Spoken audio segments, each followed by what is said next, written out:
work. You have to work. You can be the fastest where you come from. You can be the strongest, the smartest, but you have to put it all together. Okay. Right. These coaches don't care. They don't care. They don't care because at the end of the day, they put the wrong person on the field. They're going to lose their job. You know what I mean? Yeah, So, and exactly. that's basically what it is. So it taught me that hey, no matter what you do, your spot is never safe. No matter what you do, one good game, one good play, everything, it's not going to matter.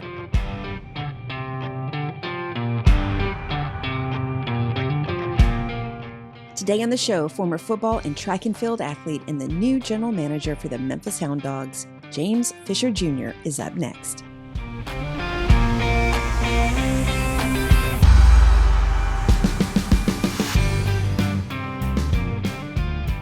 Welcome back to the Fifth Quarter Podcast. I'm your host, Sandy Adams, and this is where we dive deep into the world of sports, talking with retired athletes, current athletes, and the people who make the sports world great. Quick reminder, be sure to subscribe wherever you listen. You can find us on Apple, Spotify, Audible, YouTube, and more. If you love what you hear, take a screenshot, share it on Instagram stories, and tag us at 5THQRT podcast so others can discover these stories as well. Now, grab your iced tea or your coffee, get ready to be motivated and inspired because this is where the real stories are told. Today's guest has been influenced by his deep Texas roots, where grit, discipline, and self-belief are part of the culture. James Fisher Jr. has built a path shaped by competition, resilience, and the drive to create opportunity, much like the Texans have been doing for centuries. His journey reflects that Texas character, earned, not given, built through athletics, strengthened through entrepreneurship, and centered on developing people and organizations along the way. Now calling Memphis home, he is here in the Bluff City to build something new from the ground up as the new general manager of the Memphis Hound Dogs, a 2026 arena football expansion team that is part of the Arena League. James, welcome to the Fifth Quarter. Thank you so much, Sandy. Thank you for having me. You are quite welcome. And I have to say on behalf of Memphis, welcome to Memphis. Thank you so much. I mean, that's probably the best welcome I've had since I've been here. But So how long have you been here? so it has literally been a month and 3 days. Yeah, March. So yeah, so I moved just at the beginning of March. Yeah, barely. Yeah. So I reached out to you probably, 2 weeks ago? Yes, 3 weeks? ma'am. Yes, ma'am. Yep. Yes. Wow. Okay. Literally, you welcome to Memphis. So had Thank you you. been to Memphis before?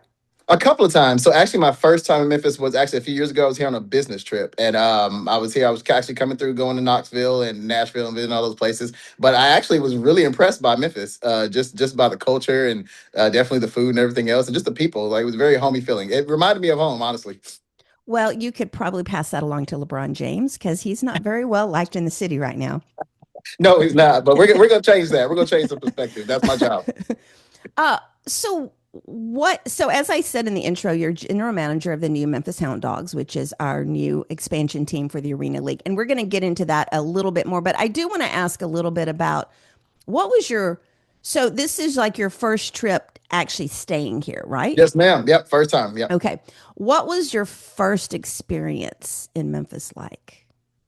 That man, that the passion for sports, because that was the kind of that just the passion. I mean, everywhere you go, from me getting off that the plane, stepping in the airport, literally everybody's either in Memphis Tiger gear, Grizzlies gear, Yeah. something. So you can tell this city's definitely passionate. I mean, literally, you're walking by people in the airport, and they're literally stuck to the TV watching the game. So it's just, yeah. So We are very passionate. so Good that or that good or that bad. that's We always a are. good thing. Yes, ma'am. It is, and I've been here. I lived 16 years in Houston, so I do have a little bit of companionship with you. But I grew up in Tennessee and went to school at University of Memphis. It was in Memphis State, and my love of sports was found in those moments and witnessing the city back then in the late 80s, early 90s. People like teachers would stop class, roll in the television to watch the Tigers play. And we do have as much passion for football. My previous guest just wrote a book on the Memphis Showboats from the Yes, I 1980s. saw that one. Yes, And very good interview. yeah, and just a fascinating story about that. I got there just as they were going down the tube with the league there. But what drew you first to Memphis and to this specific job? So that's a crazy story. So me playing, so I knew the league ownership, which is Tommy and Jeff. Tommy's a consultant for Tommy Business Sports, and of course Jeff Holmes, of course, who owns the league. They started these talks back. Oh man, probably about a year ago. Tommy had reached out, and he was, I bug him all the time. You know what I mean? He's like, "Well, I hope you can manage better. Than you can play." So I was like, well, I guess we'll see, Tommy. But back when back in the day, I was always bugging him, like, you know what, I'd like to do something, get back in sports. He's like, oh, well, look, whenever you get some time to really dive into it, because it's gonna be a full time thing. You can't, decide, we're Right. looking at different locations. So when he wrote out all the locations, and literally, it was Monroe, Louisiana, Arkansas, a lot of different other places, but. I just had that passion and drive, and he said, "Hey, what do you think about Memphis?" So I was like, "Definitely, definitely, I could definitely do that." He said, "Well, it's Wow. not going to be easy. These fans they want their football and they want a winning team. Yeah, we do. I'll be honest with you. I had forgot about the Express. I had forgot about the showboat. Kind of just floating around. So there's a lot to be rebuilt and just building trust back in the city. But I love challenges, so I wanted to take that on, and it's really needed in the city. And I feel like if I can fix that solution, then it was a perfect job for me. And of course, the city sold itself. Well, and I am very biased towards the city as well. But, I think what we've been missing is something, basketball tends to end in March, and Correct. the Grizzlies are kind of over now as well for the year. And we need something in that springtime, spring kind of going into summer. But I got to tell you that the summers here get pretty hot, like in August. But Now you were in Houston for 16 years. Are you telling me that it's no, hotter? no, in Houston you get like 6 months of 110-degree weather. Here you get like a month of it. No, I will not take the Houston summers again. No, that was a little too much. Okay. Um, And if a side note out there, because I like to be funny when there's a chance, if you can imagine hot bath water, that is how the Gulf of Mexico feels in Houston in July Uh-huh. and August. Uh, Yeah. definitely that. Let's go back. I talked about your Texas roots. Where were you born and raised? Bryan, Texas. Yep. Yep. And for Bryan, those Texas. out there, where is Bryan located near? Oh, great. So we consider the Great Eastern area. So that's southeast Texas. So literally in College Station, Texas. So it's Bryan College Station. So yeah, Aggie land. So that's where we're at. About a good 100 miles from Houston. So What was it? Was sports always a part of your life when you were growing up? always, always. I can't remember a time I didn't. I can remember my earliest days of, oh my gosh. I probably had to start, and I was probably about 5 years old. I was born in '89, so it's about that 94, 95 time that I You're started. making me feel really old right now. Well, I just had to say that for context of, where we were in the times. But I can remember being put in t-ball, soccer, karate. Of course, football, track. Right. We did everything, and sports that just shapes you the way you are. And back then, it wasn't a thing because you were bored. It was because, hey, look, this is something that you really want to do. Like I had to beg my mother, hey. Really? Yeah. Well, for her, it was kind of like, okay, look, because she's a realist. She's like, baby, if you're not that good, we're not gonna. My mother, I no, already like her. no, my mother is she's and we were involved in church as well, and we didn't miss a lot of church and things like that growing up. So it's kind of sports, wasn't the and in Texas, of course, it's football, so Yes. a lot of those things, you had the Friday night lights. Of course, sometimes you played on Saturdays as well. That's how big it was.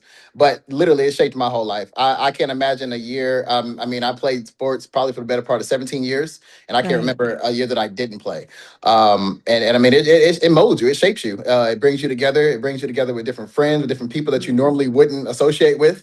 Of course, and it gives you an opportunity and a platform. Well, we call it a platform now, but back then we didn't know it was a platform. But Right. it gives you a platform to reach on other things. But definitely, if you're coming out of anywhere in the Brazos Valley area, Bryan area, like you have to have been through sports. Yep. What's interesting is that what you'll soon learn if you haven't already is Memphis.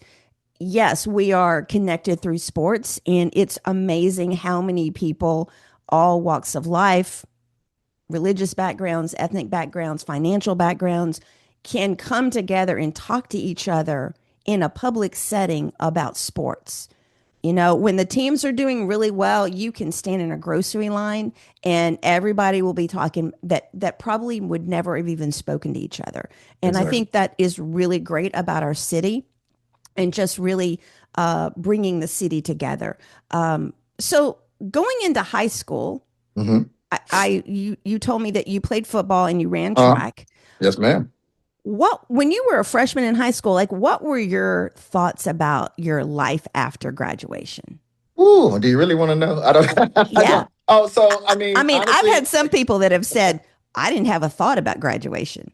that was me. I knew I wanted to do. I knew I wanted to continue playing sports, whether it be something. I knew I wanted to be a college athlete. I knew I wanted to be a college athlete. I didn't know how realistic that was at the time. Because let me just be very honest with you. Where I'm from, like, I, I really, when I think about how good uh, uh, of athletes that we had in my class, and I was, Right. it just amazes me how blessed I was to even make it out. Because, I mean, for example, we won my senior year. We won the district championship in track and field, and we did that, and we didn't even have half of our guys that were running. You know what I mean? So Wow. that is the Yeah. talent, Yeah. yeah. And hey, I was on one of those relays too, but but I mean, it's just the amount of talent that comes out of that city. It's kind of hard to fathom that you would make it anywhere because you look at some of the guys that well, he was better than me, but he didn't really go Right. anywhere. So that really kind of sets you back, and that happened to me a lot. I looked at a lot of guys that came before me, as a freshman, I'm looking at some of these seniors, and I mean, across the board, football, basketball, baseball, Right. and they're putting up crazy numbers. They're getting seen.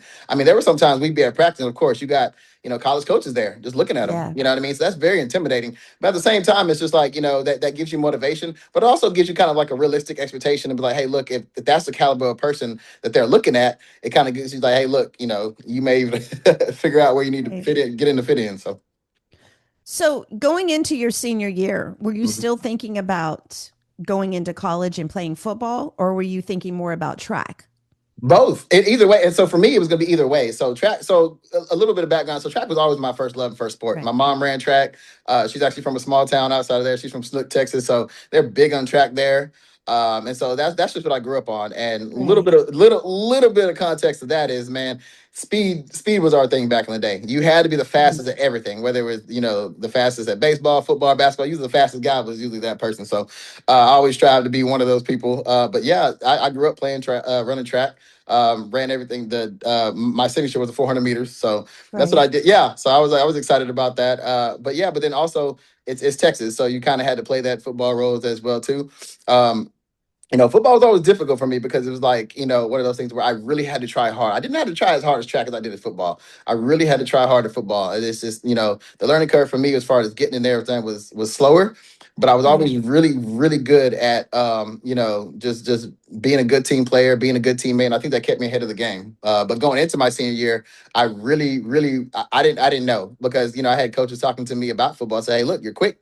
We can get you the size you need. And so that gave me a little bit of motivation to go that way. So it could have gone either way. Yes, ma'am. Okay, I'm going to ask you a hard question here. Uh What do you feel you were not great at when it came to the game of football? oh. I'm gonna be very honest with you. I think that growing up, watching players that were really great and seeing Mhm. what was great in them, I was lacking. And I felt like, to be great, you had to be either like them or better than them. And that just wasn't me at the time. I know, so I played numerous positions, from middle Right. school all the way up to high school. And it just like, it felt like, no matter where I wasn't the best or great at that position. So I always had that, whether it be on the defense or offense, whether it be Right. running back or receiver. And it was just always like I wasn't the best person on the field. And that kind of ate at you a little bit, you know what I mean? Which is Right. okay, but it just like when you're talking about getting, a scholarship, things like that. If you're not the best at your position, it kind of eats at you a little bit. And it always kind of gives you a little in your mind, especially when you're working hard and you're hitting all those reps, you're in the weight room, Right. you're not missing practice. And it just kind of sucks sometimes. But eventually you kind of learn it's like, hey, look, that's why, there is different positions. So No, that's very true. So what made you ended up playing football at Texas State? yes, ma'am. Yeah. What made you do that and not Texas A&M? Well, I probably couldn't have got into Texas A&M. I definitely Texas State was in it. And so funny thing, it was a different thing. So I'm probably gonna tell you this. I probably never told anybody this. I probably Oh, got. I love these stories. Oh man, so I will be honest with you. My mother, bless her heart. This is why I don't like to talk about this a lot. I did have a lot of opportunities, but and this is going to be put out there. My grades, it was just I was not the most studious student ever. I'm going to be You're honest with you. not the first person has said that on here at all. I think I graduated with a 1.9 GPA from high school, and I'm telling Right. you, like I'm embarrassed to say that now, but I'm just telling this for future athletes to understand that you can really cut your legs out from under you if you don't Yes. get in academics. And I am a my mother. I mean, she put me in. I mean, I was in Sylvan Learning Center. I was in all these places. She had me doing all kind of things to try. I mean, she would get the community. She had people from church trying to help me. Just get there. And honestly, it wasn't because I was. It's just because I thought that it didn't really matter because you did have coaches and everybody saying, "Oh, you're not going to need algebra. You're not going to need all these things." Right. But but it's kind of one of those things is where like you hear these stories and it's like so I wasn't the most studious person, which I will tell you right now is now more than ever, like just make it go hand in hand. Get some help, figure out what you Right. got to do, especially in high school. Because I did feel like I left a lot of people down. I can remember, oh man, I remember like it was yesterday. Um, they almost had a meeting about me as principal. We had it was Miss Carol Coon, Maria Fields, and a couple of the office staff.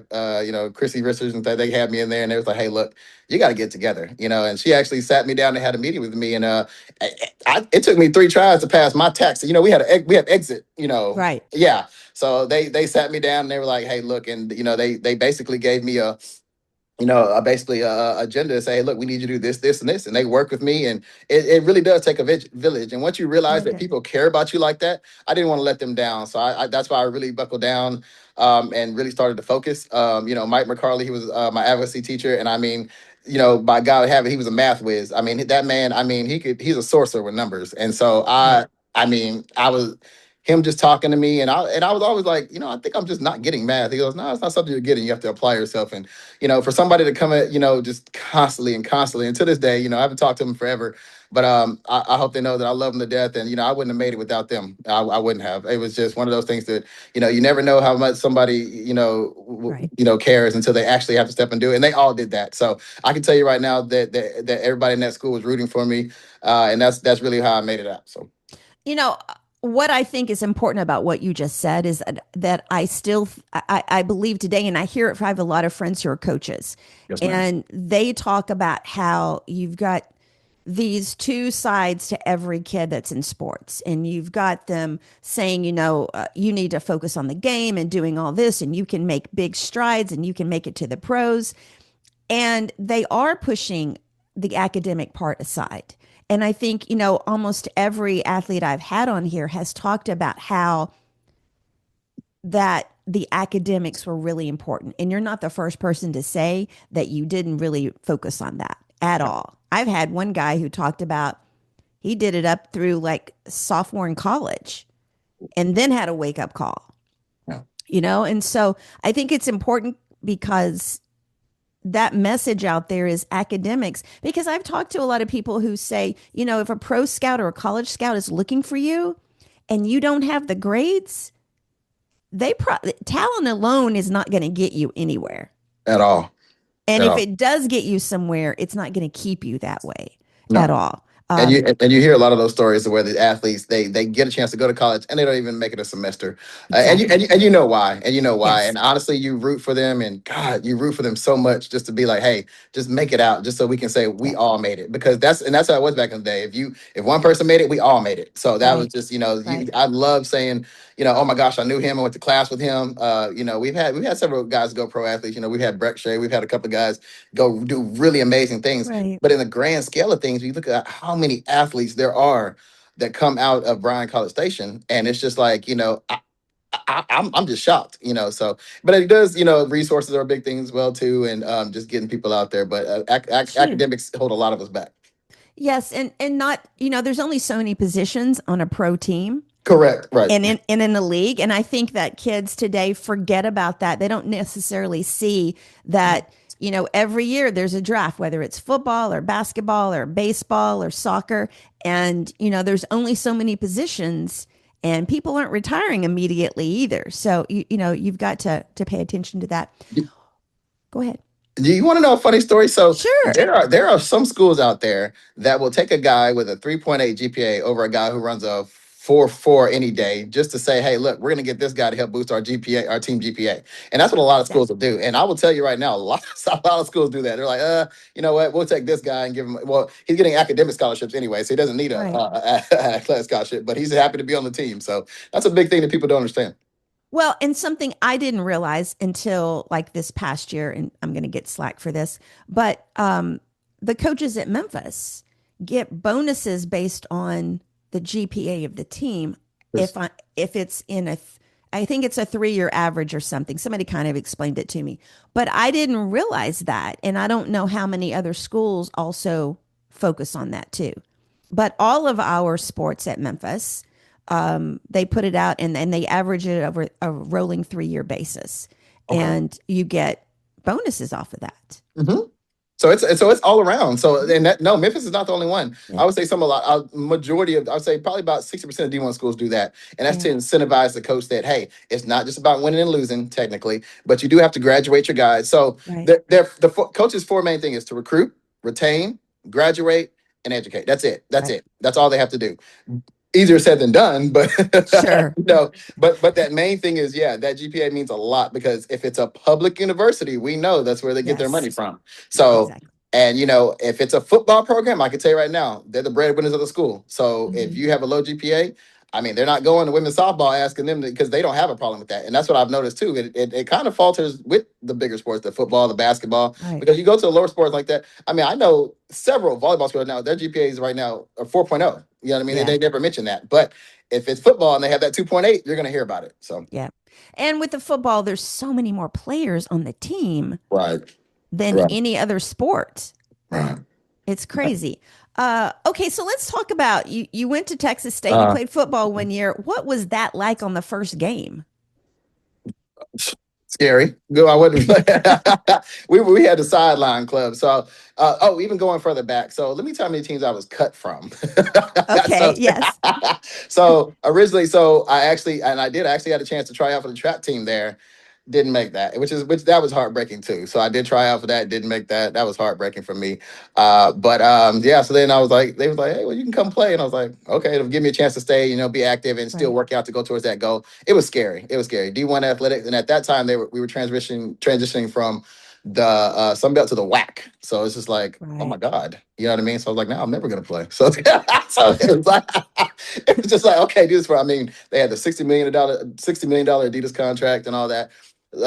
But it gave me the ability to say, hey, work. You have to work. Mm, This is you could be the fastest where you come from. You could be the strongest, it's the smartest, but you have to put it all together. Okay, right. these coaches don't care. They don't care. They don't care, because at the end of the day, they put the wrong person on the field, they're going to lose their job. You know what I mean? Yeah, So, and exactly. that's basically what it is. So it taught me that, hey, no matter what you do, your spot is never safe. No matter what you do, one good game, one good play, everything, it's not going to matter. It's not going to matter. You need to do that consistency, and really motivation. You have to stand out. Shannon Sharp always says all the time. He always told his coach, he said, hey, I went out there every day he said, hey, give me one reason to keep you every day. Just give me one. Give me one reason to keep you on this Right. team every day. Just one. And that's really what I did across the board, even in school, because that was a struggle too. Because also the term student athlete was still attached. So Yeah. you had to go to class. You know what I mean? You had to go to class. I mean, I don't know where people get this from, where professors aren't involved and the coach owns everything or he has all the say. Nah, if you get an email from your professor saying, hey, he missed class, he didn't do that.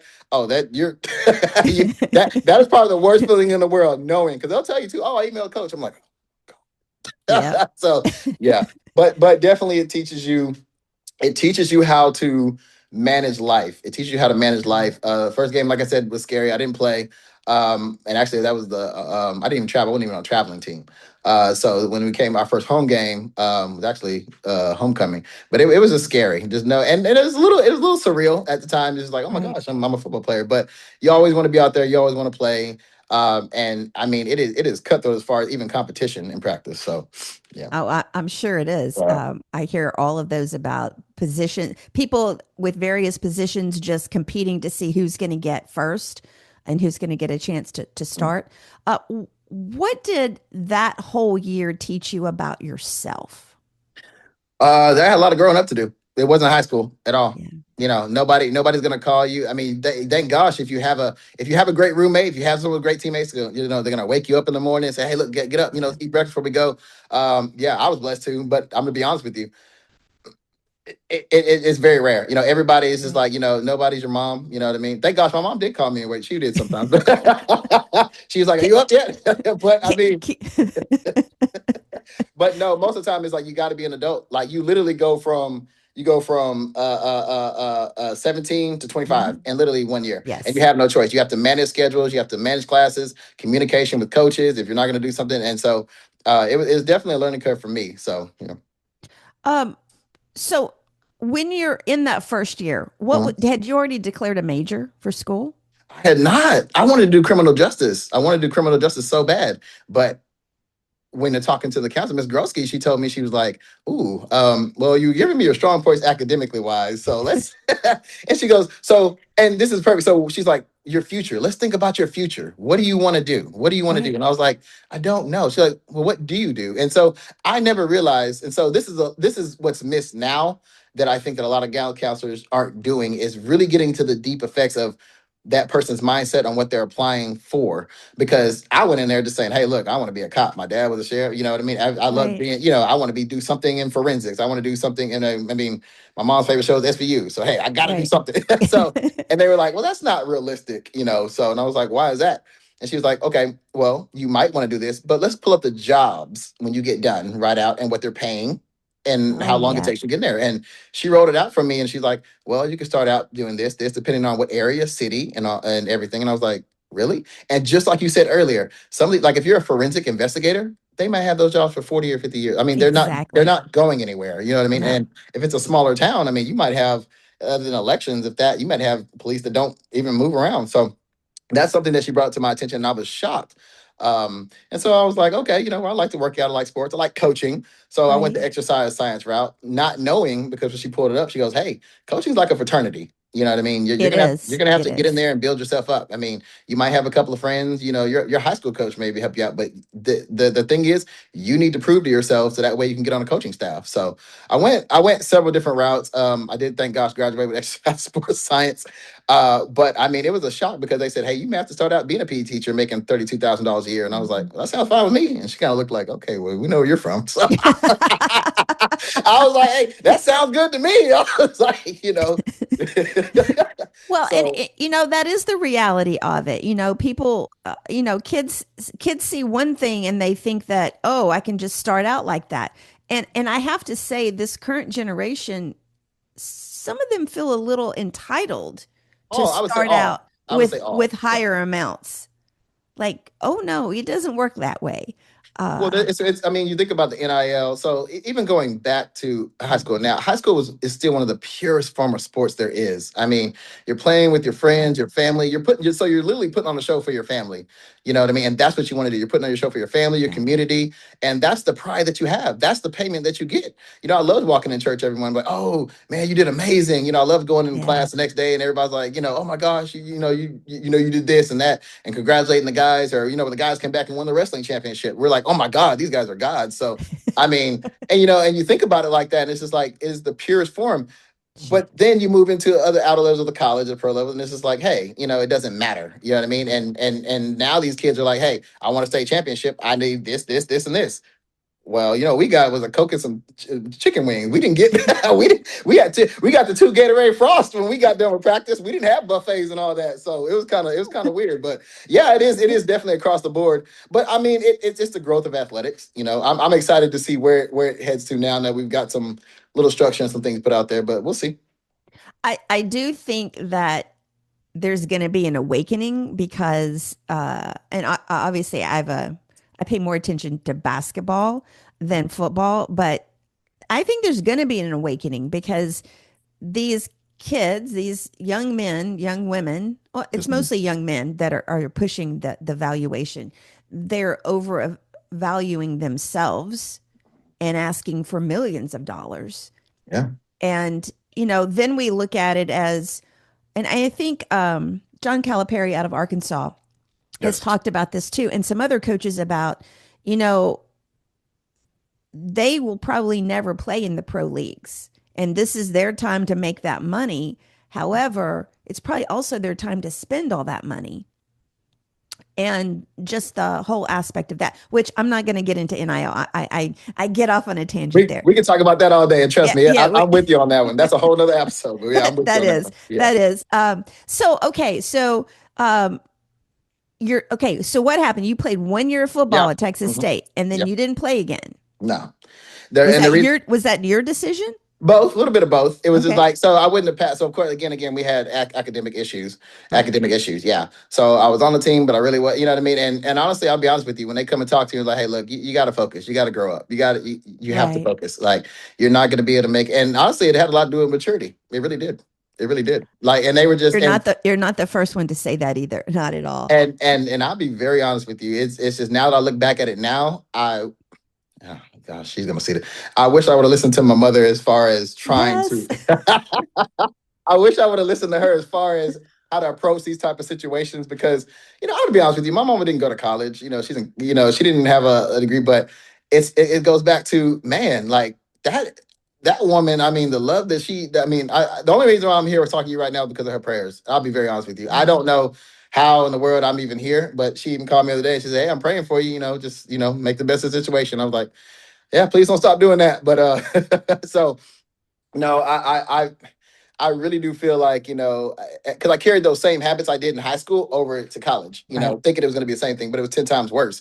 Because Yes. instead of somebody saying, hey, you want to go to this house party? It's like, hey, you want to go next door to this, Greek party or something like that. So I just wasn't focused. But the crazy part was I thought I was, but Yeah. I just couldn't handle that type of, hey, look, I want to be social, I want to be liked. But, at the same time, it's just like if you're pinned down in books all day, you're thinking, like, oh well, nobody's gonna like me, and nobody's Yeah. gonna appreciate me. I'm gonna pass it. This moment's gonna go by. So it was just very immature, the immaturity. And so I made a choice and made a choice to step away and just focus on that. And I never really went back on that. So that also gave me motivation too. Um, I also think that, looking back at it, I think it also built who you are today, really. And you people don't have to play the sport and excel in it to get something out of it. It's Right. those lessons where you're going to learn something more from those hard moments than you are from the greatest of moments all the time. And I think that there's a message there that I think a lot of the young kids in Memphis could really listen to. A different perspective and just those kind of things. So you go through the rest of college, and what were your plans for after college?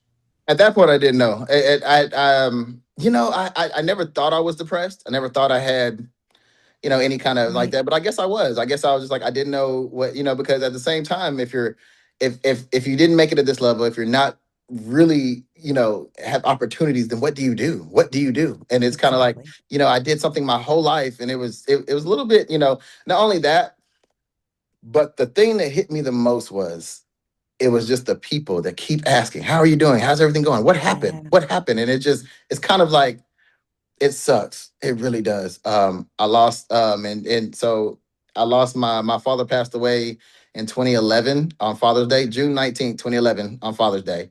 Um, and that was that I wasn't close to my real father, but of course, the situation that hurt really bad. So I was kind of, and if anybody, he never really got to see me excel like I wanted to. But what Right. really hurt me the most was my Sunday school and pastor. He passed away that summer as well too. Right. So yeah, it's kind of one of those things to where I had known him, Doc, Doc Reese. He's basically like my second father my whole life, and he took on that role a lot too.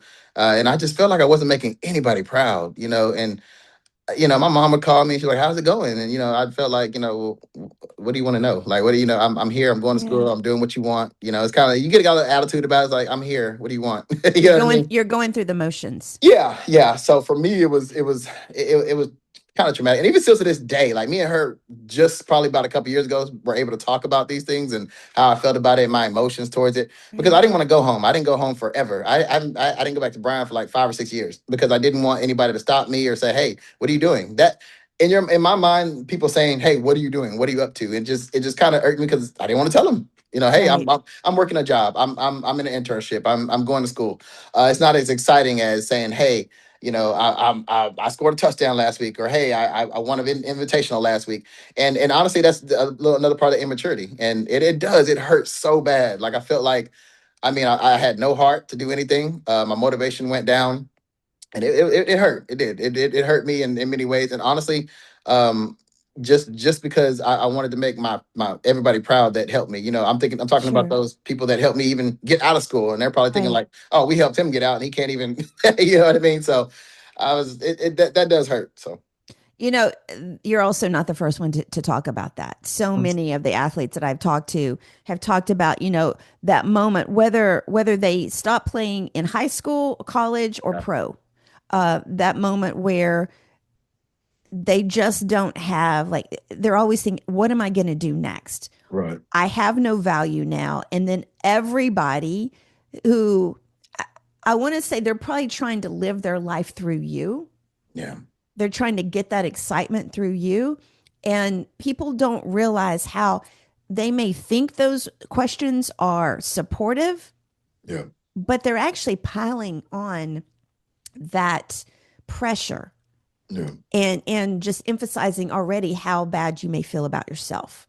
And it is a hard period of time to go through, no matter what your age is. And I don't necessarily think it's immaturity as much as it is you're in a situation and you're in a pivot and you've just got to try to figure out who you are and what's next. When I was in Houston, I worked for a nonprofit and I taught career search and networking to engineers who had been laid off during the oil and gas crisis. oh wow, Like so experienced, so intelligent, multiple degrees, things I'd never even thought of, they did, right? And then I have these people in front of me who say they have no value because they lost their job. And in yeah, some ways, I compare that to athletics and to athletes changing after they've stopped playing. You just, and it is a messy part. And that is actually why this podcast was created, to talk about the messy part between who you were and figuring out who you're going to be. And I think that is an important conversation to have. When we started this podcast, I actually started it with a former Memphis basketball player. And he had played for the Harlem Globetrotters, and he talked about how hard it was for all of them when they lost their positions, and whether it was intentional, whether they decided to retire or not, and how they felt lost. They had lost their identity. And that's really how this podcast came about, was because of that conversation that so many people wanted to talk about. And so for you to talk about that too, I love that, because it's a real thing and everybody feels it. It's just in different forms, different ages, and pivoting from different types of situations. So it is important, and it's something that does need to be talked about even more. When did you start feeling like you had found your purpose? Or was that, I mean, because it's not always wake up one morning and say, "Ooh, I know what I'm going to do." It's usually a gradual thing. But do you remember that moment where you just kind of looked around and said, "I'm okay. I like where I am right now"? yesterday, no. Hey, No, I honestly feel like I'm still creeping to. I I feel like I have a new outlook on life now, and I think it's getting there. And right. I'm trying not to let my feelings or like that interpret my job now with the guys or anything like that. Or if I see something, I have numerous guys call and text me now in the same situation I was a few years ago. I was like, hey, Right. make sure your head's on right, please, God, please don't come up here, don't, you know what I mean? And it's just like I see things, I'm looking at their socials, and I'm like, ooh, hopefully, Yeah. yeah, I'm like, ooh, Ooh, yeah. yeah. Yeah, probably how they were looking at me back in the day. They're like, woo. So yeah, they were yeah, but actually, yeah, I'll tell you what, to be determined. We'll Okay. we'll see that. Yeah. Hey, I feel like that on some days. I feel like I am a work in progress. I don't know if anyone ever gets to a point where they're just like, okay, I mean, everything can be great, but I think everybody is still learning. You're Yeah. still evolving and you're still changing. Yeah. And, every day changes who you are and makes you better for the next day. Right. It makes you better for the people around you. Okay, so when was the first job that you were actually excited about? Well, I'll be honest with you. So I graduated, got out. I was super excited. My one of my first job was working as a personal trainer at a gym. Yeah, that was I was super excited about that. Yeah, and I mean I was able to get up. I mean, it's the best of both worlds. You get to live and work out where you work, and I mean you get to meet great people. There's a kind of a stigma about trainers that that there's a there's four things three things that if people trust you with, you're good. Okay, Right. diet, religion, and diet, religion are number two. Okay, but Right. just their personal body, just in general. If I give you a Yes. workout to do, that is everything. And if people trust you with that, that's pretty good. And I had built up a clientele of about 70 clients at one point in time. Yeah. Wow. Yeah, I did good, and actually of course, I turned that into a career, a business myself. So, So, how did that business come about? You go from being a personal trainer and then mhm. you create this business. So, tell us a little bit about that. So I was personal training at a gym in Mesquite, and I was able to work for a DO. He was a chiropractor at the time, and he talked about how Whoa, whoa, whoa. People may not understand what's a oh DO. a chiropractor, Okay. yeah, a chiropractor. Sorry, and I was his program director for a little bit. And he really taught me the ins and out of the healthcare side of Yeah. there's a real thin line between wellness, fitness, and healthcare. And this healthcare is kind of smashed in the middle, and it kind of can Yeah. go either ways. And I always thought, and this is crazy. I always thought I was like, man, I don't have a doctor's degree. I don't know how to work with geriatrics. And he goes, well, what's your degree? And I said, well, exercise science. He goes, well, yes, you can, because of course you didn't learn in school. But I mean, yeah, he showed me the ropes on that, and he was like, "Yeah, you can make this a good business." And that's when I learned, of course, the insurances and how to like this, how to really just get people to buy into what you're doing. Personal training is one thing, but you're really a counselor, a Yes. friend, you're everything. So sometimes they'll come together. I've had workouts where I've talked to people all day, and they're just sitting there. We didn't get a chance to work out because they just want to come and vent about their issue that they're having in life. And I'm just like, okay, so that was really nice to me. And people genuinely, I still have family members to this day. I call family members, clients that I've trained years ago. They still call. We talk weekly, daily, and just seeing how their journey's going as well too. But I'm so glad to be a part of that, and that gave me like a breath of fresh air to be a part of their journey and get them to where they needed to be. So I was very excited about that. No, I totally get that. And I say, so personal trainers, bank tellers, I don't know how many people have been to a bank and actually gone in. Bank tellers and bartenders and Yeah. hairdressers. Like those are people that people just kind of, especially if they go to you on a regular basis, just for some reason feel the need to confess all their sins to you. And like it's a therapy session. Right. In Well, some they feel better because they don't have to actually tell the actual pastor. It's like, I'll tell him. He's like, yeah. they're like, I'll tell him. Because he's probably got some skeletons too. We don't. That's right. He'll absolve my guilt right now. Right. I was in church on Easter. I'm scared. I'm sitting there like, well, I don't know. It's funny when they say everybody called to the altar to confess. I'm like, y'all don't want to hear what I got going on. I'm just like, But it's true though. It really is. Yeah. Okay. So how did that business, like what was the hardest thing about that business? That getting people to buy into what I was trying to accomplish. So I founded Mission Fit Fitness in 2014. So basically what I would do is I would go to corporations and businesses, and I would say, hey, look, do you have a wellness program in place? Do you need a person similar? They're like, yeah, sure. And what I was taught was, every company and business is allotted to that through insurances. So if you're not providing an outlet for your staff or your employees to perhaps have a wellness program, you get docked for that at the end of the year. So wow, I didn't know yeah, that either. yeah. So most businesses, you have to provide some kind of wellness program, or most of them you do. You have to provide some kind of wellness program for your staff. As we know, the number one call out and injury of people that are sedentary all day is back injuries, lower back Right. pain. Yeah. Yes. So I go in there, I specialize with that. So at one point in time, I mean, oh man, I did a seminar for Fuji in Richardson. We had T-Mobile, several small businesses and companies that I was going around. It became very successful. But yeah, it was a very neat. I mean, we do boot camps. We do boot camps. We do individualized as well. But it's just giving employers something to lean on, saying, "Hey, you have these issues. This is the Right. person we can bring in," and it was super successful. I had abs 101, eating for energy, certain courses that we would do on that, and of course the workout portion, which was really successful. So I'm excited about that, which is my first dabble in business as well too. So Well, because I worked in corporate America for yeah, 15, 20 years, and um, it's the sedentary yes, position all day long. And typically, if it's not something where you're talking to a lot of people all day long, you're probably eating because you're just kind of, trying to get through the day. And so, back injuries, I can totally get that. And just the lack of exercise in the types of foods you eat. Because let me tell you, 3 o'clock hit, I'd get the Snickers bar and a yeah, Coke. right.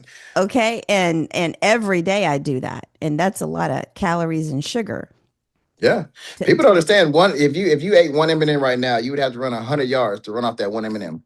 ooh, Did you know that? Yep. You, did not yeah, yeah. I did not know that. So that's a good service message today. Okay, so how long did that business last, and what did you go into next? Oh my gosh. So that business led up to about COVID times. Now in between those times, I was still coaching. I was managing teams as well too, but that was my main Oh, business. wait a minute. You missed over that. You were coaching and managing what teams? Oh, just small teams around the area. So in Dallas area, I was help coaching several football teams in the area. Actually, the Mesquite Marshals were just getting off the ground.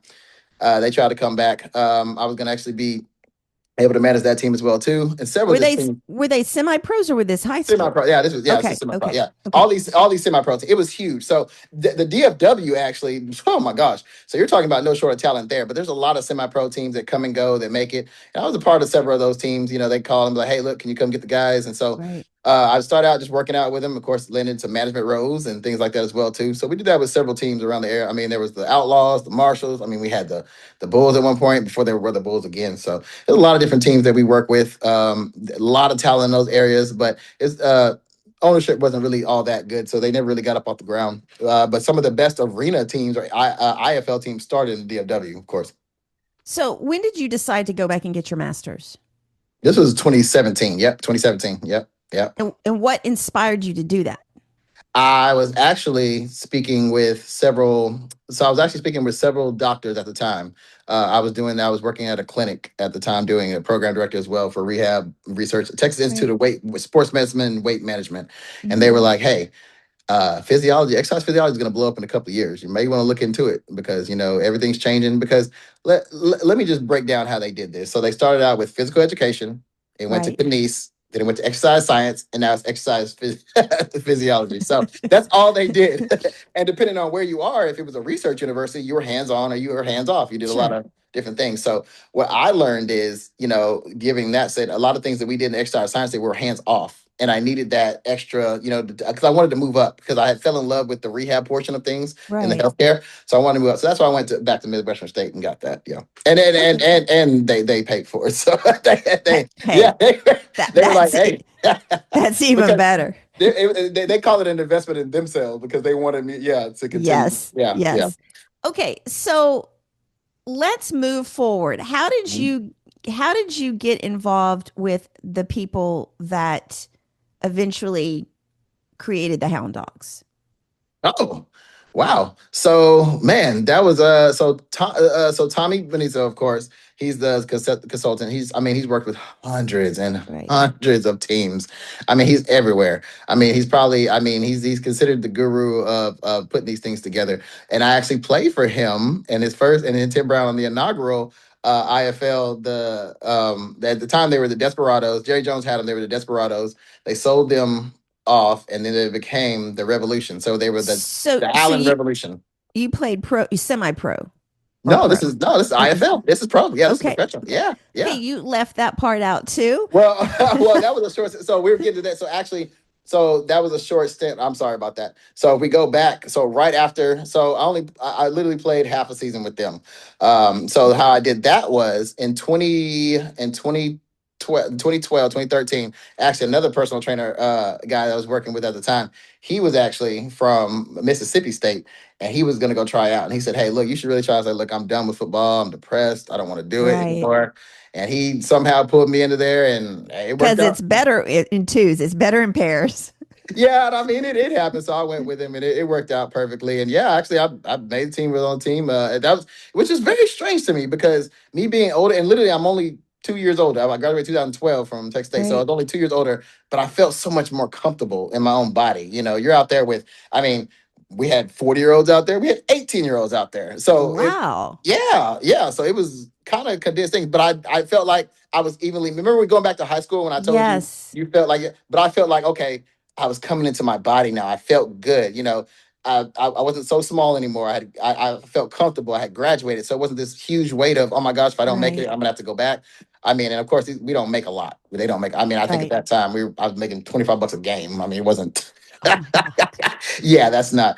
But yeah, that was my short stint there. Loved it, and that's when I got the A Arena bug. That just the community, people coming out. That is one of the most. So the environment there, it trumped high school for me. It did. It was just the environment when you have grown men walking up to you after events and things like that, saying, "Oh my gosh, man, my son loves you, my wife loves you." I was like, "Really? I don't know you, but that's fine."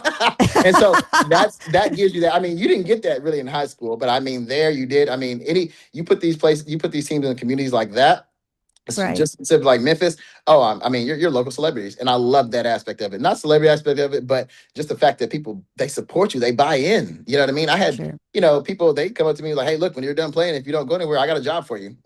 6 figures at the time. He's like, "Hey, look, come work for me."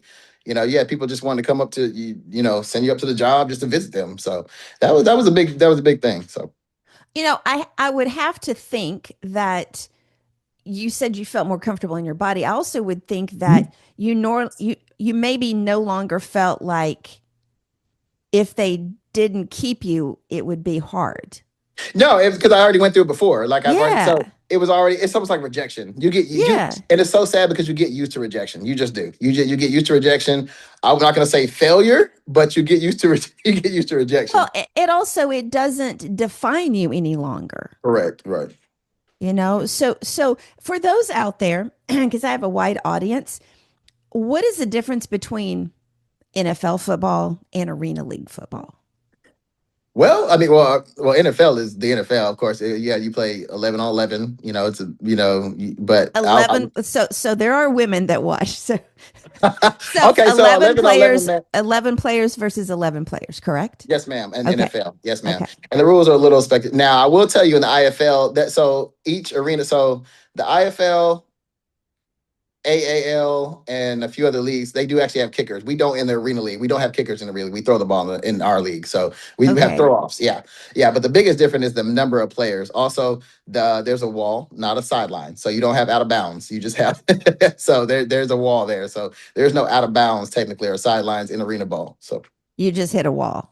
you hit a wall, and you better learn how to hit it right. Yeah. Hey, until they get you down, they got to get you down. But yeah, so those are some cardinal differences and things like that. Of course, how you do 2 point conversions. We do have 1 point conversions also as well in some leagues. Okay. So it just depends on the league, but there are different rules. But that's what makes it so exciting. Are the fields smaller? Yes, it's Okay. 40. So we play on a 50-yard field. Yeah, Okay. yeah. And they're inside or Inside, of course, okay. inside. Yeah, Okay. inside. Okay. Yeah, I'm going to get so much slack from this. It's not that I don't know that, yeah. but I want, because I have people listening and watching from other countries too. Oh, yes, ma'am. Yeah. So I want to make sure that everybody understands. So all you guys that are rolling your eyes right now can just, stuff it. Sorry about that. No, you're fine. Okay. So then how did, we started off the conversation with, you coming to Memphis like a Yes, month and a ma'am. half ago. Okay, so how did that whole conversation The conversation was really, it actually started last year, like almost October, November, kind of led into it. Tommy and Jeff reached out after I made it known that, hey, look, I could possibly do this. And of course, Tommy was like, hey, this is the big leagues, man. He goes, and honestly, I think he thought I was reaching out because I wanted to play. And I was like, no, I don't want to play anymore, brother. So he's like, you sure? He goes, and he was like, so tell me what you've been doing. So he gave me a call, and it was hilarious because when I started telling him, I didn't think I was going to be having much experience because I have ran teams in the past and done, Right. management, but not at this level. So he was like, wow, it sounds a lot what you've done can kind of, come. I was like, really? Right. He's like, yeah, you've managed, you've owned things. He goes, that's exactly what we need. He goes, and with your background, he goes, yeah, come on, let's do it. And I was like, really? And that confidence just brought me to a whole new high because you don't think about all the things that you do in business relate to that. But guess what? It Yes. is a It, business. it It is is a a business. business. It is a business. So once I Um, got outside that athletic mindset of saying, "Oh my gosh, I have to look the role, do the role," it's just like, well, you're not going to be that person anymore. You're going to be the person to find those people that can do that. And then I right. was like, "That there you go." So Right. I think it's important for young athletes and athletes maybe just going through that career change now to understand that um, in anyone in job search, now I don't care if you play sports or not, there's so many skills from what you have been doing that translate into what you could be doing. It may not be the same names or the specific things, but there's so many things that translate. And I think people maybe as athletes they just think, oh well, I just played football, how does that even help me get a job? And you really have to dive into what those skill sets are, but you do have to figure out what it is you want to do, and how can that translate into something that to push you forward. What was there ever a hesitation about doing this? of course, yeah. I didn't want to go through that depression again. I didn't want to be out there and it's just like just drop the ball. I didn't want to. I didn't want to. I didn't want. I was just recovering from mentally from Right. all the rejection, everything like that. Honestly, I was so excited that hey, I got a degree. I'm out of there. I don't have to do this. So I Right. think that's what gave me that motivation. Like what, let me get out there and see what I can do. If not, I can go back to my 32,000 a year job. you know, so it doesn't matter. But no, but I was there. There was a lot of hesitation. Of course, my mother was like, "Oh man," and her thing was, well, when I mentioned the 40-year-olds, 18-year-olds, she goes, "Well, you better be careful because there's some 40-year-olds." And she goes, "There's some 18-year-olds walking around here with full beards, baby. You got to be upstairs." I was like, "Mom, I'll be all right." But yeah, it was funny. Yeah, so was yeah, there there's ever definitely rotation. Was there ever a time when you did not want to take the Memphis job? No, I think I was sold in. I think this has been his most solid. I committed before. I literally came down here before I got my official offer. I was like, I moved down here. I told Tom and Jeff, hey, I'm here. I'm here if you need me. I just moved down. He goes, You oh, hadn't even had an official offer after you got here? mm-mm. So, well, we knew it was going to happen, but the problem is we were waiting on ownership because, of course, as you Sure. know, ownership, and we do have whatever some things going on. But the thing is, like, you never know with these things. Somebody could come in and be like, "Oh, we're going to go a different direction." But hey, I moved down here and I said, "Hey, Jeff, I'm here. Let me get started." He's like, "All right, go ahead." So, yeah. It was one Oh, of those commitment things I made to myself because regardless whether I did it or not, I was still going to be affiliated with the team somehow. right, So that was one of the things. But Tommy's had my back the whole time. He's been amazing. And then I had to get that buy-in from Jeff because I will be honest with you. Once again, this league. I mean, if you look at some of our owners, if you look at some of the coaches that we got coming out, this is the real deal. So just to be mentioning these people, and I mean, just to be affiliated with some of these guys. I mean, Tim Brown's our commissioner. Come on now, right. Tim Brown's our commissioner. I mean, when you talk about Kansas City, I mean, we have. I don't know. Have you seen who owns some of the teams or no?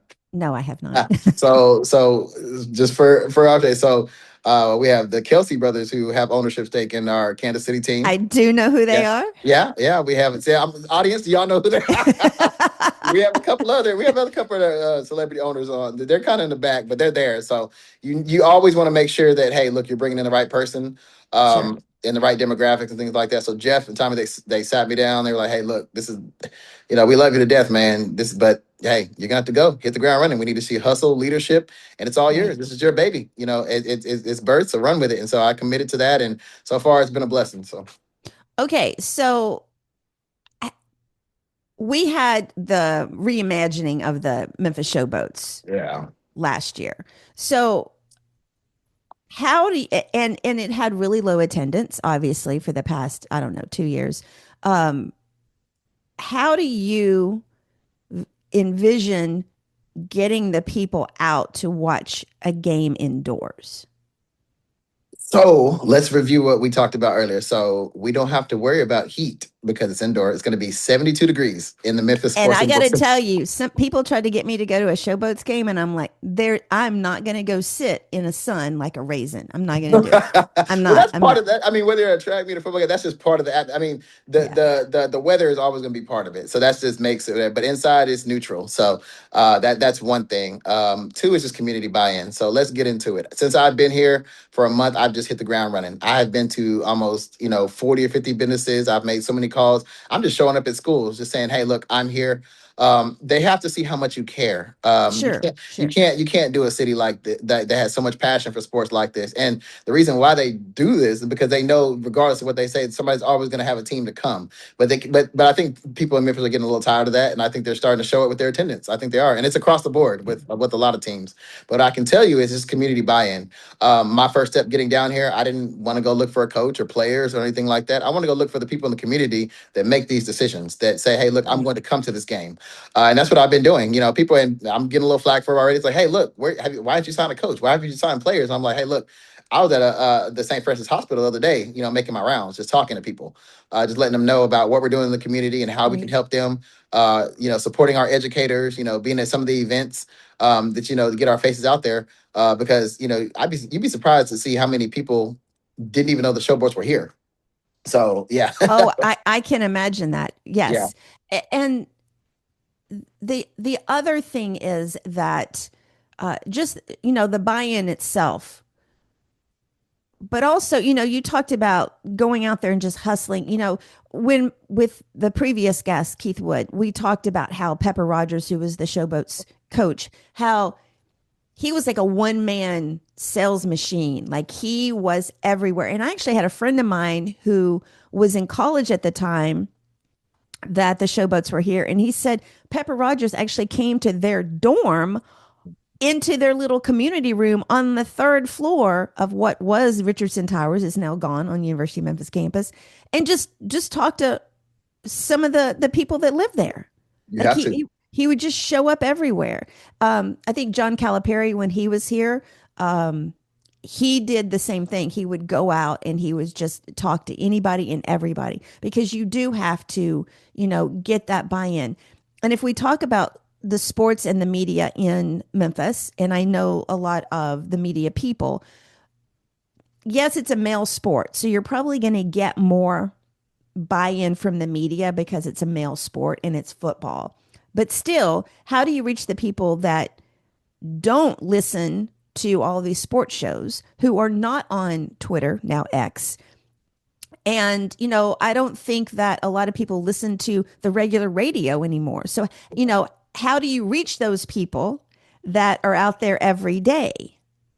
I'm it's trial and error. I'm learning at it literally every day. But the main thing is you go to the source, you go to the kids. That is the main thing. That is, that is. It is so hard. It is so hard. Guess what? I when my mother knew all the artists because of me. You know what I mean? She knew she that's how you keep on time. Exactly, The, exactly. the kids know everything. So, it's getting to them, getting them involved and saying, hey, look, going to these schools and saying, hey, look, have you heard of arena football? Educating them, giving them saying, hey, another avenue, and just basically saying, hey, look, this is something for you to do during the summer. Running camps and things like that as well too. But you got to start with the kids. It all starts with the kids. And if you don't have good buy-in with the kids and an activity for something when they're there, you're going to lose every time because the heart of every community with sports is kids. That's just what it is. Yeah. Sure, it is. It is. When does the season actually start? When do May they? May, May 31st is our first. It's a away game in Nebraska. Yep. Okay. Do you have a coach now? We are getting ready to announce. Yeah. Okay, because it's literally okay. Now I'm getting anxiety. That's literally like Me too. 6 weeks away. Do you have players? We have players. Yeah. Okay. Okay. You're just So gonna. so Okay. I'll be honest with you. It looks cluttered from the outside. But every GM will tell you, every CEO, every ownership tells you keep everything in house because if something falls through, Well, especially I with get that. Yeah. especially with this town. So if we announce something and it doesn't work out, then it's like, ooh, Oh how do we yeah. backtrack from that? Yeah. So we're wrapping it up and put a bow on it. But everything's flowing very smoothly. Trust me, Okay. everything's very organized. Go ahead. Okay. I just have to ask this. Okay. I don't need to know the players. I don't need to know the Uh-huh. coach. But are the ones that you've picked, are they actually like practicing? Like, I don't want you guys to Oh show up the first game and like, oh, we just met each other. No, they're working together. They know some of them do, some of them don't. You can Okay. plug in. You can plug in a couple of them. We'll have tryouts, of course, to get the guys. But most of the guys that we work with, that we have through agencies and things like Right. that, they're out there. The agent knows exactly what they're doing. They know their plays, know the type of office that we're possibly going to put Okay. together. But above all, stay ready. Stay ready. That just shows Okay. professionalism because I'll tell you, in the NFL, it's the same way. You know, you might get a guy to get traded before the deadline, and he's on the next team. You know, and he's got to figure it out quickly. You know, Micah Parsons did it during the season. You know, there's a couple of Yeah. guys who had to hurry up and switch teams and hurry up and get it together. But that just shows the professionalism, the type of maturity they have to learn these plays and things. But above all, like I said, we're getting them ready. We're keeping them going. Okay. When will the first home game be? June 6th. Okay. Mhm. Still 2 months away. Okay. So really quickly, and then we'll get back to that. I want to talk. I saw a post on LinkedIn, by the way. I think LinkedIn is a great place to make those because that for people that wonder how I got you on the show, I Yes. literally saw, I think I saw the announcement Yes. that, and I sent you a connection request and I went and scoped out the bio and I Mhm. was like, okay, this fits great. I'm just going to go for it. All you had to do was say no or not respond. And believe me, I do get no responses a lot of times. Oh. But I mean, that's how that literally, I just asked, hey, you want to come on here and have that conversation about that. So I just lost my train of thought. Oh, the other thing was you just posted the cutest picture of the two little hound dog puppies, Yes. Yes. which are they the official They mascots? they would be the official mascots. Oh my And God. who has them in possession? I don't want to. I had Are them they hooked up there in with the. you right now? They're not. They're actually up the street right now. They're actually Because there. let me tell you, No, I would have been like, you pick those little boogers up no. and put them And on. that, and you know, Stacey, I thought I was like, did you want me to have them on? No. So they're doing training. So they're getting trained right now. They're getting trained. And the reason why is because What do you need to train a hound dog? They just sleep all the time, right? that's what I thought too. These no, Elvis and Presley, no, no, no, no, no, no, no. So I found out the reason why they call them hound dogs all night. Just that's what they do. Oh, That's what they do. yes. They just hound all night, and I mean their sense of smell, their sense of keen. It's just very like any little sound, any little thing is like they're up. So no, they're they're currently right now. So we're gonna use them a lot for our marketing purpose with the kids and everything like that too. Sure. So they have to learn to be a little bit more, you know. So they're just going through just that. So we don't have any issues, of We course, don't but want any peeing or pooping inside which the is what they thing. do 90, Yeah. you know, they're literally 10 weeks and 1 day old. So yeah. Okay, where did you get them from? So we had a deal with, so we did a trade. Well, legally I can't say trade, we didn't trade dogs, That's but we did. But we have a deal with Petland. And so we went in there and we said, hey, look, we'd like to do something. She's like, oh, cool, you can adopt dogs. And I was like, I was thinking more of the lines, but it came to, we talked a little bit about you it. were I talked, thinking more of what now? I was thinking more along the lines of, well, no, can't you just bring them somewhere? You know, but I was Oh, thinking like, oh, when we needed you, you know, just come we'll out or just what. borrow them for the Yeah, afternoon. it didn't work like that. You know, I was thinking, oh, you can showcase because they have a very big. So I didn't realize out here how, the hounds. So you have three groups. You have the beagles, you have the basset hounds, and you have the bloodhounds. Of course, you have some of the different breeds or whatever. So Yes. I had to go through a whole little ceremony with that and sit down and like parent school and all that good stuff. I felt it was so awkward. I had to sit down and they were just like, "So you have to love your baby," and I was like, "I'm loving them. They're just." She's like, "Give them a kiss." I was like, "Oh my gosh!" So She actually had you do that? I didn't do it, but she's like, "Come on now." She goes, "You have to. They have to show that you love them." She goes, "In the first," she said something about in the first couple hours they connect to somebody. You have to really like, It's true. And I was It's like, true. I never realized that, but they did. They're lovable but They yeah, they imprint on you. correct. That's what she said. Yes. Yeah, and they're Yes. brother and sister. So she said that's Yes. another reason why it's hard to separate them. So yes, ma'am. Yes, I get that. And I will definitely put a picture in here with the two Oh, puppies. okay. Now, so in the regular time, they're going to be your puppies, Yes, correct? yeah, yeah. We'll have. Okay. Okay. Ooh, you got a whole lot to do. You got to manage a team, manage two puppies. Well, hopefully, I got some. We're hiring staff this week, and so everybody's really excited about rotating and just keeping them in the loop. And Oh, I'm sure they are. I'm sure they are. me, I'm wore out already. I got too much stuff going on, but yeah, you'll be seeing them around. Hopefully, we can get them up to speed. So, Oh, I love that. Okay, so where can everybody find information about the hound dogs, the team, not the puppies? so definitely social media. Definitely Okay. social media. Be looking for social media. That's where we're doing most of our posting right now. And The web what are the account names? Memphis Hound Dogs, at Memphis Hound Dogs on Instagram, Memphis Hound Dogs on Facebook, and then it's Hound Dogs Memphis on Twitter. So, oh, Okay. sorry, X. So, And I still say Twitter. It just seems weird to say yeah, X. me too. And I'll put all the links in the thing, and then the website. Yes, it is just MemphisHoundDogs.com. Yeah. Okay, and I'll So put that in there as well. And I believe season tickets are already on sale. they're already on sale. Deposits, so you can deposit right. Deposits. Yeah, deposits right Okay. now, and we're Okay. actually going to update our system, I believe, too, so to make it easier to. The stadium's coming along beautiful. I don't know if you've ever been out there to the Memphis Sports and Event Center. So that was the question. I was talking to another friend of mine, and I said the team's going to play in the Memphis Sports and Event Center, which I love, by the way. I love that place. I go to the Nike EYBL tournament Okay, when they're in Memphis. Um, it's going to be in the side with the built-in stadium seats, correct? yes, ma'am. It's Okay. called the event. It's called the event side. Yes, ma'am. Yes. Okay. So are you putting actual sod or turf down? Hmm. Will it stay down through the whole season? Yes, it will. Yeah, we just agreed Okay. with that, so it'll be down to the whole season. Hmm. Okay. So then they're obviously making money by keeping it down, and so basically they don't need to worry about renting that part out in order to make money Correct. because you're not going to be playing there every day, but Right. you will be probably practicing. Mhm. We hope. Practicing, and then of course practicing, and then having tournaments as well too. I mean, I'm sorry, camps as well too. Okay, and the camps, will they just be for will they be for high school students, or they're For for youth, yeah, for youth, yeah, youth, yeah, Okay, yeah. We're excellent. still figuring out the ages, but we want to get everybody involved. Like I said, we got to get the kids. So my theory is getting the high school kids out there involved, the and everywhere from kindergarten all the way up to come out there and just get involved. Well, I'm interested. I might have to come to that first game. I'm interested to see. I hope you would come to.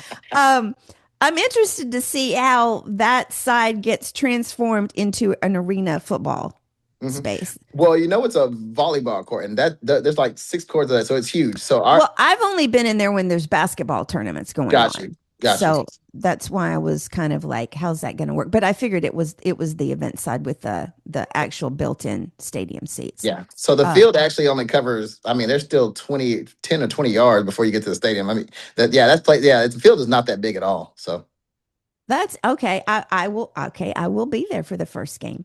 Okay, so let me ask you this. We're wrapping this up now. If you could go back and talk to a 9-year-old James, if you could go back and talk to your 9 uh, year old self, what would you say? oh man. I'd probably say keep the faith. Don't worry about any, don't worry about any obstacles. Um, Pray daily. That's just the main thing. Pray daily. Stay close to people that love you. Um, and then never have fear of doing something different. Yeah. I love Yeah. that. I love that. Okay, a quick flash fire Q&A. Uh-oh. Are you ready? Yeah. Oh, sorry. Go ahead. Memphis barbecue or Texas barbecue? Woo. Now you're gonna LeBron me. You can try. Because I've had Okay. both.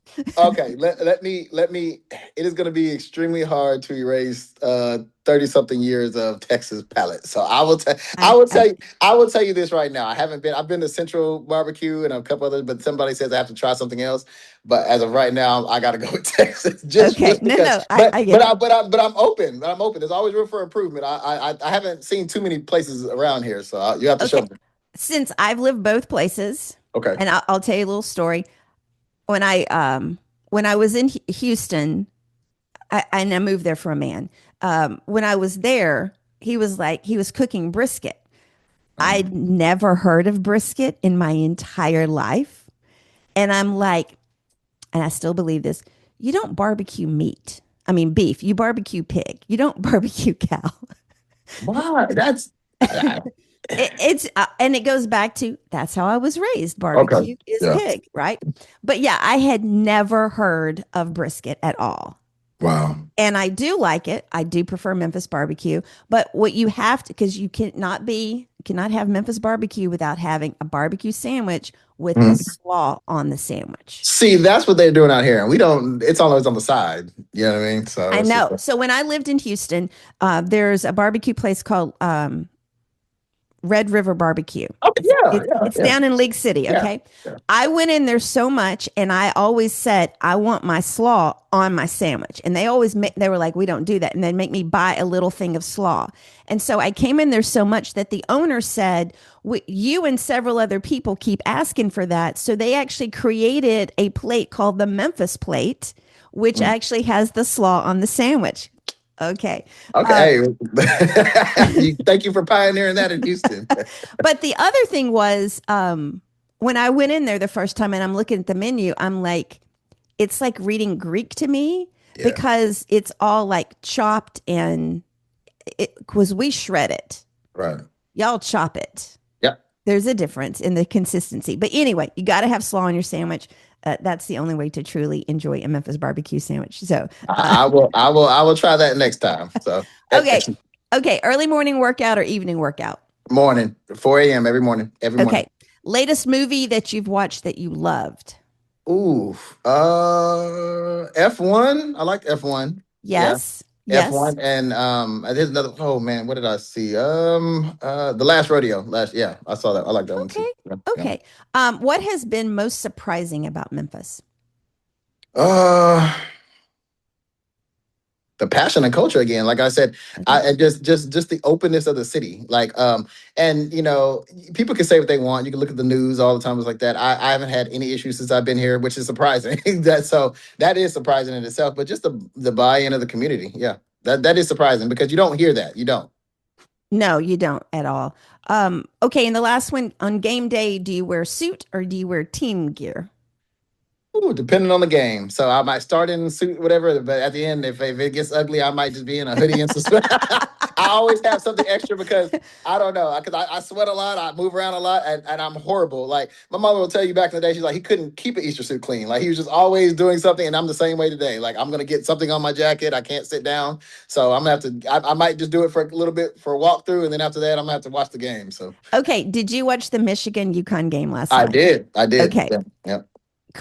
Amazing game. And Coach Hurley, Mhm. his suit is literally falling apart. Okay, but Dusty May, man, he looked cool, calm, and collected. He Right. had Yeah. he had his little pullover on, and I saw a little bit of the press conference after, and I think Hurley was like amazed. He's like, "How old is he? Like he looks good." But he's like 49 years old. But Yeah. great hair, great head of hair. Yeah. Just looked calm, cool, and collected. Yeah, it was a great game and all of that. So okay, I get distracted easily. Any last words to the Memphis community out there? Here's your chance. Hey, just get ready for some good football. Get ready for some good football, exciting football, family, fun environment. You guys deserve this. The city deserves this. You guys deserve this, and now more than ever, we're in the spotlight. So let's make the best of it. So I'm so excited to sit here and represent the 901 and everybody here, and just let everybody know, hey, it's coming. Just coming. Just come out and support. That's all you have to do. That's all. That's all we're looking for is support. So. Well, thank you so much for being on the show. You've been a great source of encouragement, motivation, and I've loved sharing your story with everybody out there. And there you have it. That wraps up today's show. Thank you so much for being with me today. And thank you all for watching and listening, especially if you've made it all the way to this part of the show. I appreciate all your support. Another reminder to subscribe to the show wherever you listen or watch. My mantra is like, share, and review. Follow us on social media at 5THQRT Podcast and follow the Memphis Hound Dogs. Until next time, remember, change is our ally and it paves the way for greatness. Stay inspired. Have a great rest of the week.